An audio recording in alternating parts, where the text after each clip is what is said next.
আমার ফুলাইন সালানো ডিগ্রি কলেজের ছেলে মানে ছাত্র আমরা। আমরা হলো পরীক্ষা দিতে গেছি শান্তিরহাট কলির। তো ওখানে প্রতিদিনের মতো আজকেও পরীক্ষা দিতে গেছি। আজকে আইসিটি পরীক্ষা মানে শুরু হয়েছে। তো খাতা দিছে।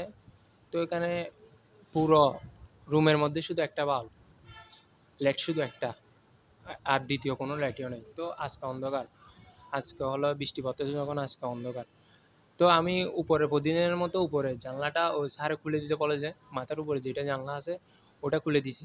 ওটা খুলে দিচ্ছে ওখানে ভিতর যে সাপ ছিল ওটা আমি জানি না। তো সাপে কামড় দিছে। সাপে কামড় দিছে আমি সাথে, সাথে স্যারকে বলছি। স্যারও বলতেছে যে আমি বলতেছি আগে পরীক্ষা দিয়ে ফেলি তারপর চিকিৎসা করবো। স্যার বলতেছে না, পরীক্ষা আগে চিকিৎসা করে আসেন, তারপর যতটুক সময় আপনার ব্যয় হবে ততটুক সময় আমি আপনারে দিব।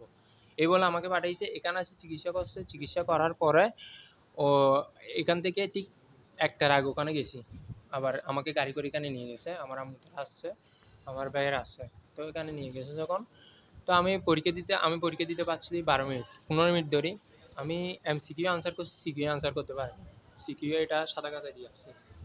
তো আমি স্যারকে বলতেছি আমি তো এরকম হলে ফেল যাব, আমাকে কিছু সময় দেওয়া। ওদের এরকম কোনো সময় নেই। ওনারা যাওয়ার সময় বলছিল যে মানে তোমাকে যত ঘন্টার পরীক্ষা তত ঘন্টার সময় দেওয়া হবে, ১ মিনিট এদিক সেদিক হবে না। কিন্তু আমাকে ১৫ মিনিট সময় দেওয়া হয়েছে। শুধু এমসিকিউ করছি আনসার, আর সিকিউ করতে পারিনি। পরীক্ষা দিতে চাই, পরীক্ষা দিতে চাই। আমার ওনারা বলতেছেন যে বিপদ আসছে বাবা, চলে গেছে, সমস্যা নাই, এরকম বলতেছে ওনারা। কিন্তু আমি তো পরীক্ষা দিতে চাই। ওনাদের থেকে পায়ে পর্যন্ত বই নিয়েছে শুধু। পায়ে পর্যন্ত মানে পায়ে পড়ার মতো অবস্থা হয়ে গিয়েছিল আমার, মানে পরীক্ষাটা একটু টাইম দেওয়ার জন্য। কিন্তু ওনারা এক এক মিনিটও বাড়ায় দেয়নি আমারে। একটা মিনিট, একটা মিনিটও বাড়ায় দেয়নি। খাতা দিয়েছে, ১৫ মিনিট হয়েছে, খাতা নিয়ে গেছে। আমি ১৫ মিনিট আগেই ঢুকছি খাতা। সবার থেকে নিচে আমার থেকেই নিয়ে ফেলছে। ওদের এরকম কোনো বুটের কোনো নিয়ম নেই দেওয়ার জন্য। অবশ্যই চাওয়া আছে। চাওয়া বলতে আমি আবার পরীক্ষা দিব। খাট করেনি।